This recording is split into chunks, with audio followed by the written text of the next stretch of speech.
whole lot of thought to realize that that molecule is ionic. All right? So anything you see that has a plus, minus, a +2, a -2, a +3, a -3, or otherwise is going to be an ion. And that's going to presumably dissolve into water as well. So when you look for things that are nonpolar, one of the things to look for, I mean, there's a lot of ways that you could have that nature, but for biological molecules, you're right. like I'm on camera here. So if you see a molecule that's nothing but carbons and hydrogens, and that's it, that is definitely going to be a nonpolar molecule.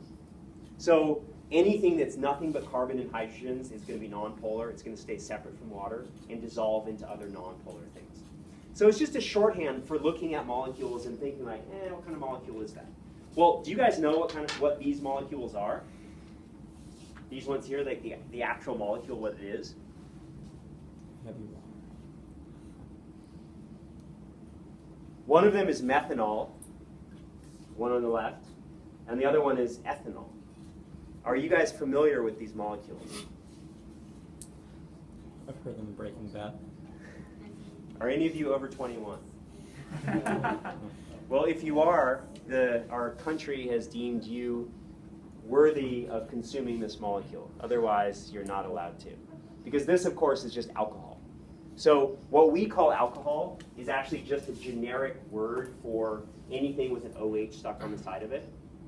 The specific name for the alcohol we consume, for whatever purposes you consume it, is ethanol. And that's the name of this molecule. So look at these two molecules. How similar are they to each other?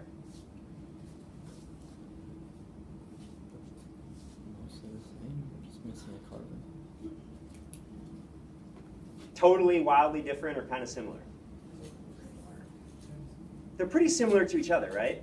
I heard over here that this one is just missing a carbon. So the only difference between these two molecules is methanol, instead of having this bond to an H, it's just bonded to another carbon.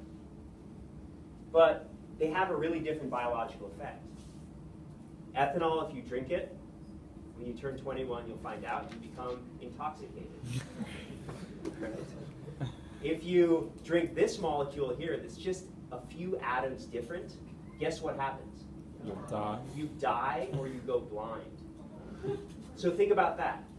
It's a couple atoms of difference between intoxication and blindness and death. Small chemical difference, the pebble, big biological consequence, the wave. Okay? So that's one of the concepts we're going to see. And it's kind of incredible to think about the subtlety of differences between chemicals in your body that can lead to wildly different outcomes biologically.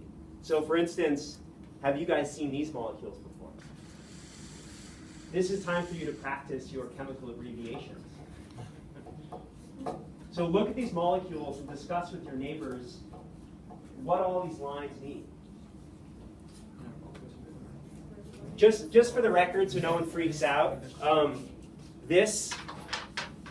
if you see one of these things with the kind of like a triangular one, what that means is that there's a carbon there with a hydrogen that's pointing up. If you see dotted ones, it means it's pointing away from you. That's the only difference. But other than that, look at these molecules and talk with your neighbors about what all the lines mean.